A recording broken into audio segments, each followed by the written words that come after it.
લક્ષ્ય ન્યૂઝ, એક નજર, એક લક્ષ્ય.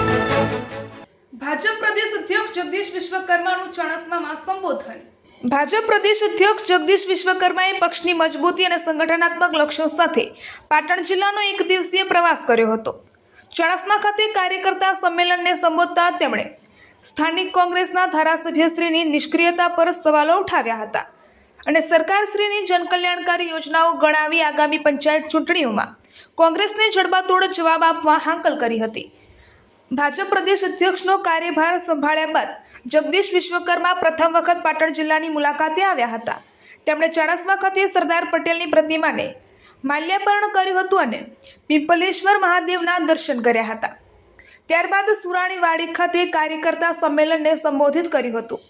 તેમણે પોતાના સંબોધન દરમિયાન સ્થાનિક કોંગ્રેસના ધારાસભ્ય પર આક્ષેપ કરતા જણાવ્યું હતું કે ચાણસ્માના ધારાસભ્યએ વિધાનસભામાં આ વિસ્તારના કોઈ પ્રશ્નો રજૂ કર્યા નથી.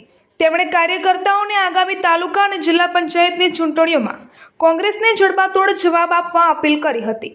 વિશ્વકર્માએ કોંગ્રેસના શાસનકાળ પર પ્રહાર કરતા જણાવ્યું હતું કે 60 વર્ષ સુધી દેશમાં રાજ કરનાર પક્ષને ક્યારેય મહિલાઓની સુવિધા માટે શૌચાલય બનાવવાનો વિચાર કેમ ન આવ્યો. તેમણે કોંગ્રેસને વિઝન વગરનો પક્ષ ગણાવ્યો હતો.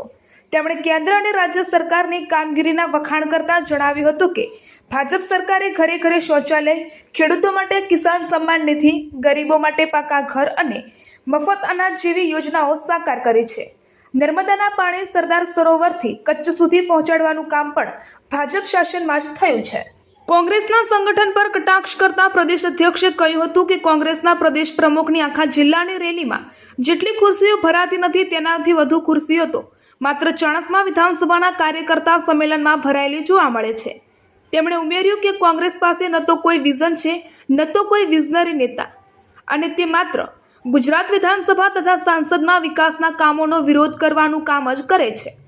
વધુમાં તેમણે નરેન્દ્રભાઈ મોદીના નેતૃત્વની પ્રશંસા કરતા જણાવ્યું હતું કે આજે ભારતના વિકાસનો ડંકો આખા વિશ્વમાં વાગી રહ્યો છે. અત્યાર સુધીના તમામ વડાપ્રધાનોની સરખામણીએ નરેન્દ્રભાઈ મોદીએ વિદેશની ધરતી પર પણ સૌથી વધુ સન્માન પ્રાપ્ત કર્યું છે.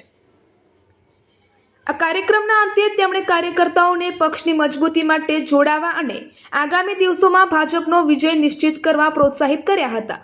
રિપોર્ટર પંકજ સાધુ, પાટણ. પ્રજા, ચાણસ્માના કાર્યકર્તાઓ આ વખતે તાલુકા પંચાયત, જિલ્લા પંચાયત આવશે એટલે એનો જવાબ કેવો આપવાનો છે? આપણે ભાઈ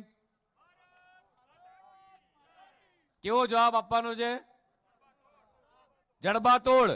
ખાલી એટલું પૂછજો કે ભાઈ સરદાર સરોવરથી લઈ અને છેક કચ્છ સુધી પાણી કોણે પહોંચાડ્યું? કોંગ્રેસના મિત્રોને એટલું પૂછજો કે તમે શું કર્યું? આ 5 વર્ષ આપણે તમે એમને આલ્યા, તમે તો નહીં જ આલ્યા. તમે નથી આલ્યા ને તો ના પાડો. આપણે આલ્યા. અફસોસ થાય છે કે દિલીપજી હોત તો સારું હોત, પણ હવે અફસોસ આ આવનારા દિવસોમાં ના રહી જાય એની ચિંતા કોને કરવાની છે? એની ચિંતા કોણ કરશે ભાઈ? અને એ વખતે શું જવાબ માંગીશું આપણે? એ વખતે શું જવાબ માંગીશું આપણે? તમે શું કર્યું? હું તમને ખાલી એટલું પૂછું કે તમારે એટલું પૂછવાનું કે ભાઈ તમે 60 વર્ષ રાજ કર્યું, તમને અમારી માતાઓ બહેનો યાદ ના આવી? આ ઘેર ઘેર શૌચાલય કોણે બનાયા? જોશથી બોલો, મને સાંભળાતું નહીં ભાઈ. ઘેર ઘેર શૌચાલય કોણે બનાયા? આ બધા જ ખેડૂતો અહીંયા છે. મારે દશરથજી ખેડૂતોને પૂછવું છે કે ખેડૂતોને સાચું સન્માન, કિસાન સન્માન નિધિ કોણે આપી? ઘરનું ઘર કોણે આપ્યું? પાકા ઘર કોણે બનાવ્યા?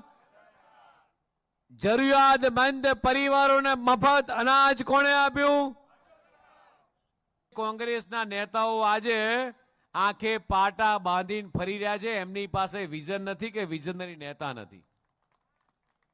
તમારા ધારાસભ્ય આવે તો પૂછજો, કોંગ્રેસનો કોઈ કાર્યકર્તા અત્યારે કોંગ્રેસના પ્રદેશ અધ્યક્ષ બધે રેલી કાઢવા નીકળે છે. આખા જિલ્લાની રેલી કાઢે. અજયભાઈ, આખા જિલ્લાની રેલીમાં એટલી ખુરશીઓ નહીં હોતી.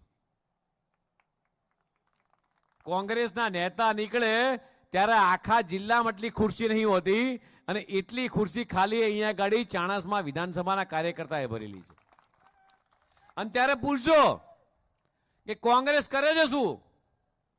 એ પછી ગુજરાત વિધાનસભા હોય કે દેશની પાર્લામેન્ટ હોય, માત્ર વિરોધ કરવાનું કામ.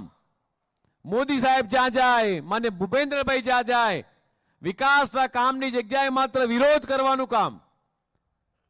દેશ આઝાદ થયો ત્યારથી લઈ 60 વર્ષ સુધી માત્ર વાયદા કર્યા અને વાયદાથી આખી સરકાર ચલાવી. આજે કોંગ્રેસના નેતા પાસે વિઝન નથી. વિઝન વગરનું નેતૃત્વ છે. કોઈને આગળ દેશ ભળાતી નથી કે પાટણ કઈ બાજુ હોય, ચાણસમાં કઈ બાજુ હોય, વિકાસ ક્યાં કરવો. અને આજે મોદી સાહેબના કારણે માત્ર ગુજરાત નહીં, ભારત નહીં ને આખા વિદેશમાં ડંકો વાગે છે. આખા અત્યાર સુધીના જેટલા વડાપ્રધાન આયા, સૌથી વધારે સન્માન એ વિદેશની ધરતી પર થયું હોય તો દેશના યશસ્વી પ્રધાનમંત્રી માન્ય મોદી સાહેબનું થયું છે.